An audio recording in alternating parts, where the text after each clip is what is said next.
questions? Sounds like some of the players are excited that camp's over. Yeah, they are. They should be. They've worked hard, and I think they're excited about playing a game and getting ready for game week, and so that's a lot of fun for them, and that's why you do all the work for the next 12 games we got coming up, and hopefully a lot more after that. So. How does your mentality change as you now less than a week away? My mentality doesn't really change. When we first start practicing, we think it's the day before the game as a coach, and the kids are like, "Oh, it's so far away, you got to." But our guys have really started thinking, how important all the details are. So that's made the camp a lot more. I wouldn't say enjoyable, but it's made it a lot more. They're focused. You're coaching them. You're not having to coach all the other things, all the focus and being interested and being ready to go and pushing each other. All of that they took care of, which makes you get better, I believe, as a team quicker because you don't have to worry about all that. You're just focused on them in football, which has been good. A lot of times in years past, I've seen 1 or 2 practices in all the camps I've covered where it just almost wasn't worth going out there because coaches had to get mad at players that just didn't go well. You guys didn't seem to have any of those days. We never this year. get mad at players. Players never get mad at us. No, you're correct. There wasn't a day where I call it pulling teeth. Having to get them going, having to restart, having to really crank it up. There wasn't a day where I had to call all the coaches over and go, "Hey guys, we got to get them going."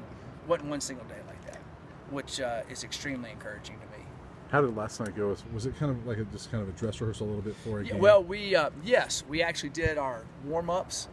We stretched them down the locker room like we do, brought them up here, did all the stuff like it was a game, all the different areas, took them all through that, and then we went into a practice mode for about an hour, and then we did a mock game for 30 minutes.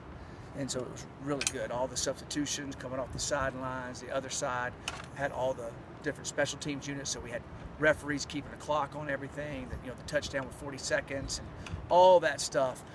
So it really and then the coaches that were in the box were over on the other side talking and doing everything, and had the game management on the sideline. So I thought it went real well, and you could tell there was a couple young guys that weren't standing in the right place where they need to be, and we explained it to them, and I got it.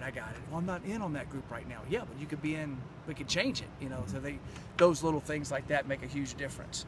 So I thought it went well. Are you guys going to watch the CSU game together as a staff, or watch no, they'll watch it. We'll be back in the morning. I'll get it tonight on my laptop at 10:30. Jamie said he'd have it to me by 10:30, so I'll be watching it late tonight too, and then we'll be early in the morning.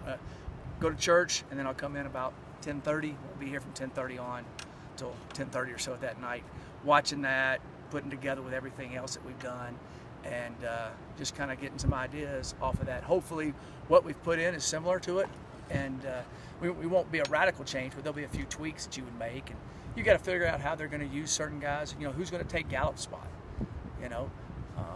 and they had a number 8 last year who ran all the fly sweeps and did all the reverses. That's what he did. Who's going to take his spot? So those type of things is what we're looking for. What are you going to really expect from CSU tonight? Yeah, I expect them to play really well and score a lot of points. They've got some explosive guys at receiver. Number 9 from last year, the big tall kid. He's got another year on his belt, and as the season went along, he was making play after play. I think he caught 2 fades against Alabama for touchdowns. I can't pronounce his name correct. I think it's Olabisi. Olabisi. He is a great player. Number 81. He played great against us last year. He's really good from Bear Creek. He's an excellent player. And then they got a transfer in from Tennessee that was a 5-star recruit that's big, long, and athletic. So I expect them to find. And then Carter Samuels, I saw him play in high school. He's a really good athlete. And so I think it's interesting. His brother played at Wyoming, and he's played at Colorado State.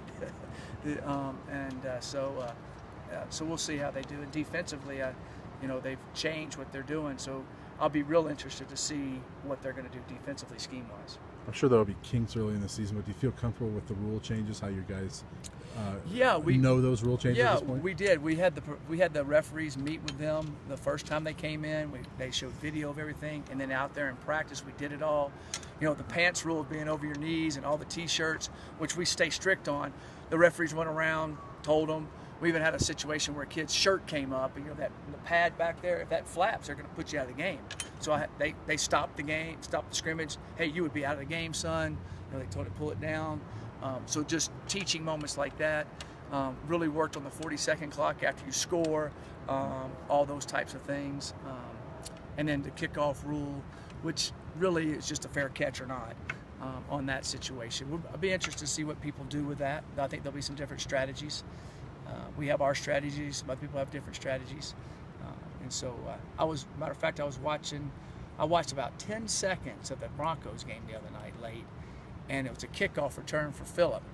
And they kicked the ball with that new rule. They kicked it way over, almost to the sidelines, and it died on about the 5, and he had to pick it up and go. That's really kind of why the reason the college put the fair catch rule in, because they only have 3 guys back getting ready for that.